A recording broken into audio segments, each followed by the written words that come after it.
पापा के बड़ी जानते रहना बाकी ऊ ना रामचरण पे विश्वास करत रहना। अच्छा। उतना पापा पे नहीं विश्वास, रामचरण कहत रहना ऊ कहत रहली ना बतियात रहियो से ना तो गिट्टी पत्थर कोठर चलावत रहला हरी देते रहला।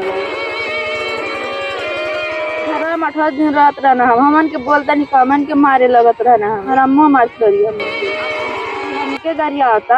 अरे हमके गरिया के मोबाइल काट के मोबाइल स्विच ऑफ कई के धोई रहला तब बस मोबाइल स्विच ऑफ बा। भाई साहब ये जमाना चलाता न कहीं न कहीं घोर कलयुग आ गई बा। काहे से कि ये जमाना में चाहे माई हो चाहे दादा हो चाहे भाई हो चाहे भौजाई हो केहू केहू के रिश्ता के जोगावे वाला नाई बा।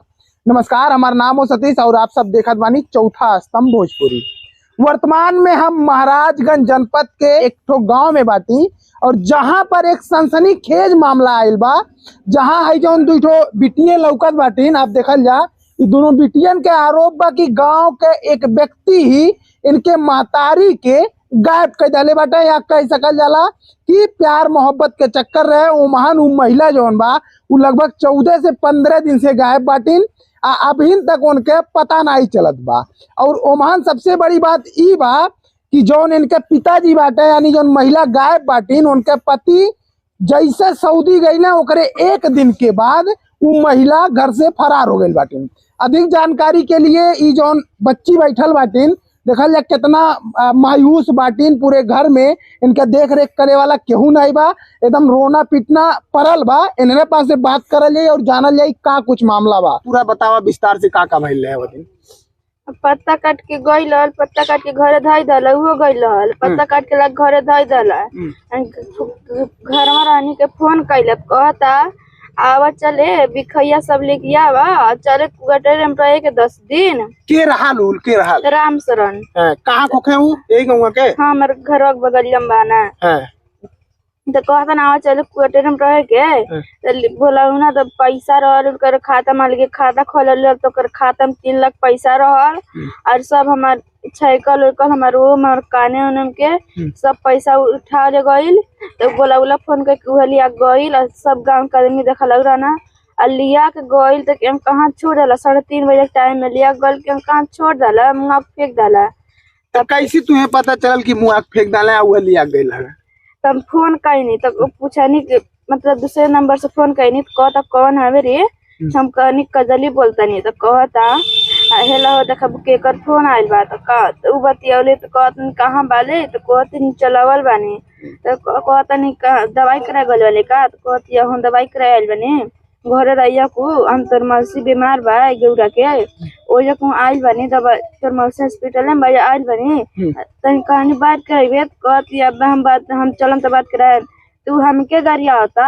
अरे हमके गरिया के मोबाइल पिटिया फोनवा काट के मोबाइल स्विच ऑफ कई के धोई रहला तब बस मोबाइल स्विच ऑफ बा। अच्छा ओकरे बाद मम्मी का कोनो पता नहीं चलत बा? नहीं। आई कितना दिन पहले मम्मी यहाँ से गईलिन है? 23 तारीख के। का कही के घर से निकललिन है? घर से कहा तारी जातन कपार बता दवाई कराए जातन या कैसे गईली। पापा तोहार कब गईले हैं सऊदी? 22 तारीख को। ओकरे के दिन के बाद मम्मी चल गई? 22 तारीख के गई नहीं 23 तारीख को गई। अच्छा तो पापा से बात भइल तो पापा का कहा थे? तब तबार के फोन करना साजी के बकरी ले कहनी साजी फोन करना दूसरे मोबाइल पर हमारे घर मोबाइल नहीं रहा तब पूछा तना काहे तोरा मख मेला स्विच ऑफ बा तो कहनी पापा ओ के कन्या से गइल बिया कहत तो मौसी बीमार बा तो ओ जका फोन मतलब कहता ना ठीक बा तब तो मौसी के उनके घरे सब कौन पूछा तनी कहाँ बा तो सब कौन घरे फोन लगा पूछ के वो रोवे लगना सब पूछा ना तब कहीं नहीं चलल पाता।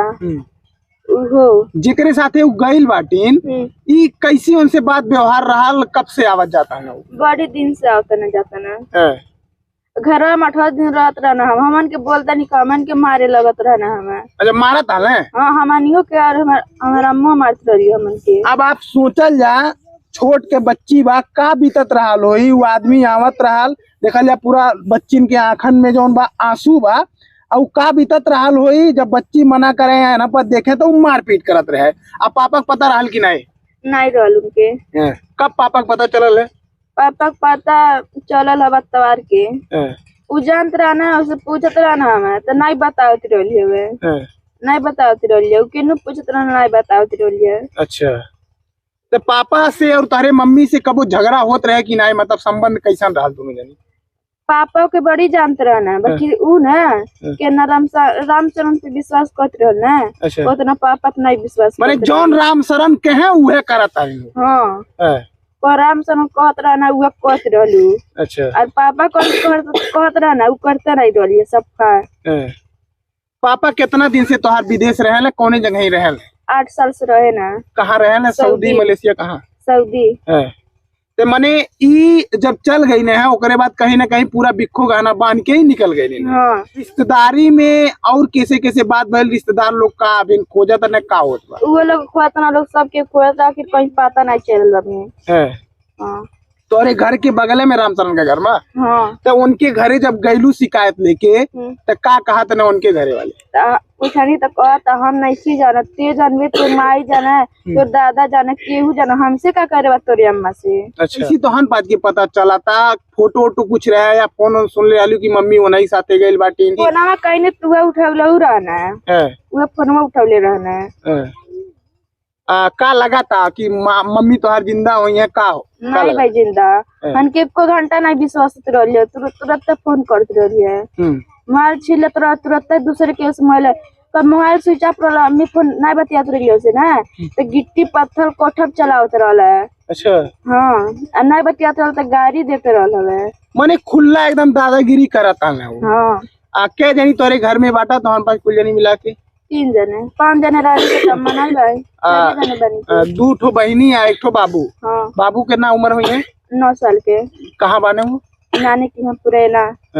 अच्छा, पापा से बात भइल तो पापा से अभी का बातचीत होता? वो आवे वाला बाटे का होई? उ नहीं है यहाँ वहाँ कंपनी मांगत या कहत या हम लाश चाहिए दिखावा फोटो।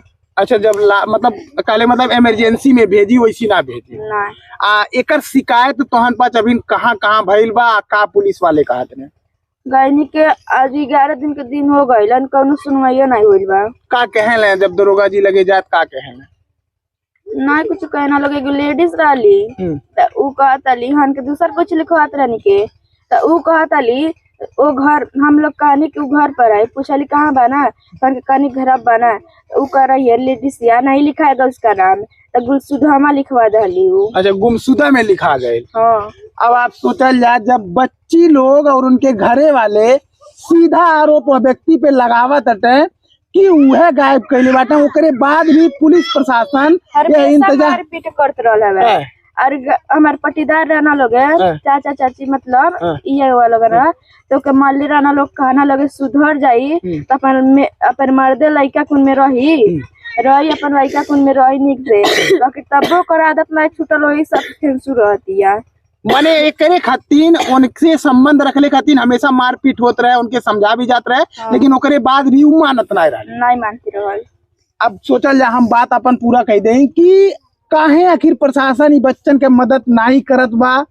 अब प्रशासन हमेशा देखिला जब ढिलाई बरतला, जब कोनो बड़ान घटना हो जाला ओकरे बाद प्रशासन जागाला, ओकरे बाद तमाम जोन कोटा बा उ पूरा होला कि हम लाश ढूंढ लली हई कह दली हऊ कह दली। लेकिन जब नामजद तहरीर पड़ल बा ओकरे बाद भी महाराजगंज पुलिस काहे नहीं जागता, ठूठी वाली पुलिस काहे सोवल बा? आखिर जब महिला के मौत हो जाई तब जागी का मांगल चाहत तू सरकार? कैसे हमार घर राय छाई होइल बा वैसे करियो घर राय छाई होई। अब मम्मी के तोरे ढूंढ के ला दे। हाँ एक ठो और इनके बहनी बाटी ना करम का बा, तुहे का जानकारी बा ओकरे बारे? हमनी घरे रानी के उ पत्ता काट के आईली फोन कैला फोन कई के अरे बिखो खले गईली और किनका कहले मुंगा दे किनका कहले ओकरे संगे। कितना दिन हो गए मम्मी इस बात भइले? हमू नहीं के पता कितना दिन हो गए। माने 10-15 दिन से बात नहीं भइल बा? 14 दिन हो गए। 14 दिन हो गए। का लगा था तुम्हें कहाँ हुई है मम्मी? हमें नहीं पता बा कहाँ हुई। हम के को घंटा नहीं विश्वास होती रहली हवे तुरंत फोन करते रहली हवे। लेकिन इतना दिन हो गए 14 दिन से अभी देखले ना बाटू ना 14 दिन हो गए केहू घरे बा नहीं, दादा दादी बाटे तो कितना मदद करिए, उम्र हो गई हुई। खाना वाना बना था कि नहीं? बनो था बने लगा रोग के खाने के कहाँ न मन से खाने खाना मन के। पढ़े वढ़े जालू की नहीं? अभी नहीं जाए। अभी नहीं मने 14-15 दिन से बढ़िया से खाना नहीं खवाइल बा। का मांग बा तोहार पुलिस प्रशासन से, का मांग बा? वो तो हम चाहते नहीं कि पकड़ा जा। हाँ। आ मम्मी अगर पकड़ के पुलिस दे दे तो फिर से मम्मी के साथे रहबू कि ना रहबू, यो बतावा। हम चाहते पकड़ा के चल जाम मम्मी के साथे रहबू। हाँ। बिल्कुल आप सोचल जा ई बच्चिन के, आप देखल जा कितना मतलब रुआसा माहौल बा। आ इतना गलती कैले के बाद भी कहीं न कहीं हम ऐसे महतारिन के हम कलयुगी कहब। जब ई बच्चा तोहरे बाटे तो कौन जरूरी बा दूसरे से तुम्हें प्यार कैले के? ई बच्चन से प्यार करा, अपने पति से प्यार करा। इतना इतना उम्र के बच्चे हो गई ने, ओकरे बाद भी एक गलती के बाद भी लइकन के इमोशनल एक कहीं न कहीं उनसे अपील बा अपने महतारी से कि आवा, ओकरे बाद भी हमन के तोहरे साथे रहल जाई। पूरे मामला पर आप लोगन के का कहनाम बा, आप लोग का कहल जाता, हमार कमेंट बॉक्स खुलल बा, ओमान आप लोग अपन राय रख सकल जाली।